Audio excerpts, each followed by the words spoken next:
Next question is from Lone Horse. And the question is about using rotation to play two successive notes with good articulation. I found that learning single and double rotation allowed me to play notes with strength and volume. I've often found that a weak note was due to not using double rotation. After playing the first note, the hand is in disadvantaged position, which is why the double rotation, which includes a preparatory movement within it, provides a solution. You put it very well, by the way. And I hope that my reading interests other people. If you find that it's too long, let me know, and I will just answer without putting the question, but I think that those questions probably are in the minds of many people.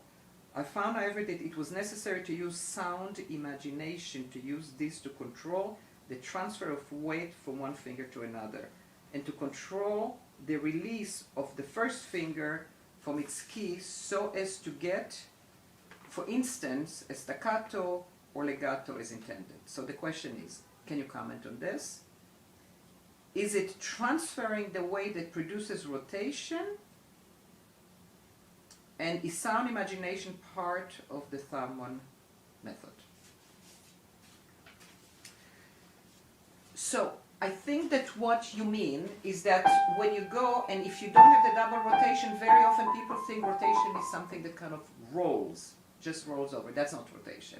That's kind of just a rotational roll, because you have to be on, you have to get to every finger and be solidly on it. And even when we have single rotation, we teach it in a way that people feel the moment of arrival, and the continuation is your preparatory motion going to the next note, except that you learn to do both without stopping, because in speed you can't stop single rotation.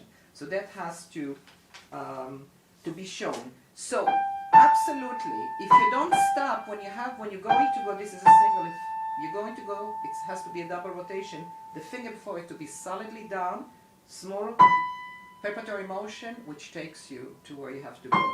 And by the way, all of these motions that I'm showing to you are exaggerated, because this is what's underneath, but you wouldn't see anything. And that's the genius of this work, that it understands all the different parts, how to put them together, how to minimize them, and also what's the methodology in teaching them. How do you make other people do it? How do you make them feel it? Because in the end, it has to be a feeling that is in the hand, that is always there. It's not something, it's there upon request, if it's done properly.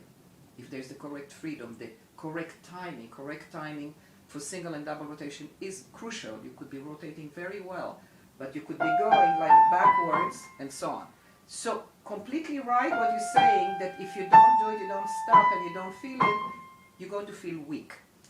Now weakness, I just want to add, weakness comes when people come and they have, most of the time it's the fourth and the fifth fingers, and it's on every instrument that uses fingers.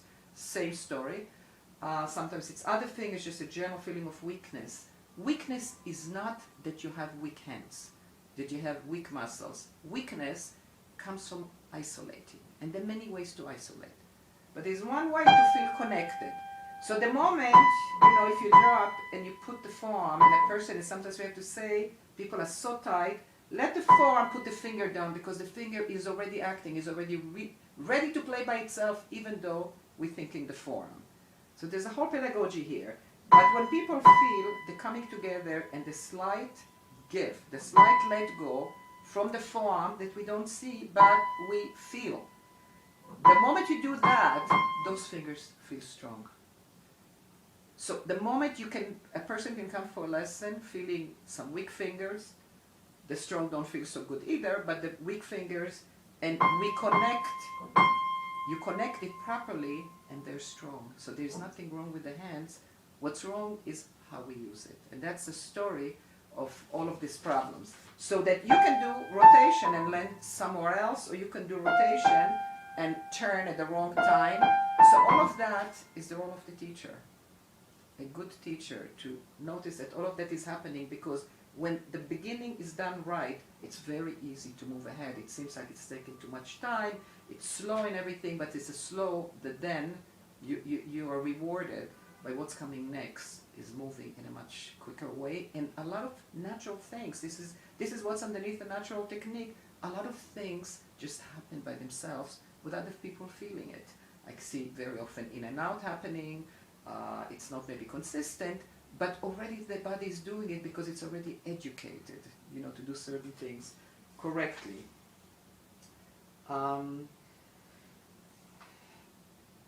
The question of to use sound, imagination, I don't know exactly. I think that this work brings you down to earth from the imagination. In other words, you can imagine things. This is very practical. How do we do it? And the thing is, when we do it right, we begin to sense things in a very different way. Maybe that's what you mean. You don't need the sound image. You just need to know how to do it, how to go down, how to begin to feel free without collapsing, free without tensing. It's between the two, between tension and relaxation, there is the word freedom. And that's a word until the person feels that, oh my God. I don't know if there's anyone in all the many years I've been teaching, all the many, many students I've taught and teach, now anyone who has come and said this is familiar. They had it to some degree very often. They had it, before they started isolating or breaking or relaxing or whatever. So some people have had some of it, but never to the degree that they can feel it anytime. Whether they practice, whether they took a break or something, once it's there, it is there, and it's always a new feeling. And I think that's what's a little bit hard to communicate, but when you feel it, you know it. So, yes, is the transferring of weight that produces rotation backwards. It's rotation that when you get there, you forearm, everything is there, finger, hand, and forearm are there. There's no time to play and then to transfer. And this is the thing, that what we teach is what happens at the end. I mean, we're teaching what's happening in speed technique. We're just exaggerating. There's no time. You have to go from finger to finger. And the weight. The word weight, by the way, is a little bit dangerous. Because weight, we think very heavy weight. It's a feeling of very light, because you don't need much. You don't need much. So when you rotate properly and you get there, you actually, the weight is there. And that's what we call the walking hand and arm. Rotation works together. The rotation is a quick, easy movement to get you across without stretching. And it gets you there, and that's why I stay on it enough time. When it's free, it gets there, the weight is there. You are there the same way as if you took 2 fingers by themselves. You hear, first note has to be good, transfers.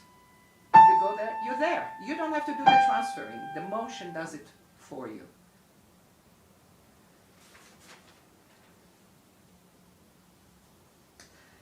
And Nathaniel asked about practice sessions, how to practice. I really can't answer it because the whole issue of practicing is very different in the traditional sense and in what we do here. Because what we do in the lessons is solve problems. It's about solving problems.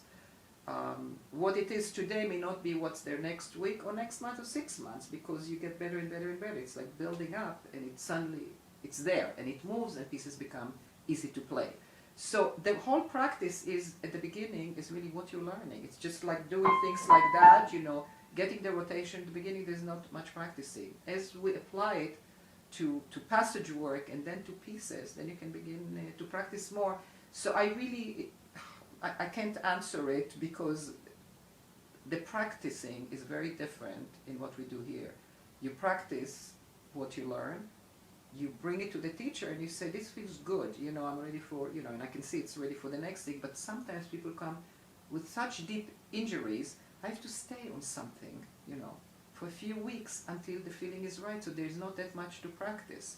But when you have things there, there's a tremendous amount of time saving, because you don't have to do things over and over and over again. You have what you have. It doesn't go away. If it goes away, something is still not 100% right. So that's the kind of future one can look into when things are right, when you begin to move in a skillful way. Things don't go away. And this is why you find people who have what we call a natural technique, and they don't practice that much, because it's there. You do have always things to practice. You learn new skills, you learn new pieces. People go into more and more difficult pieces that they never thought they could handle. You work on the music, you work on sound, there's a lot to work on, but it's in a very different way. It's not that repetitive thing that if you're not there for one day, it disappeared. It means, something is still not right. Next time I will go into questions about the place in the Chopin second scherzo and Prokofiev seventh sonata. Some questions there. Thank you. See you soon.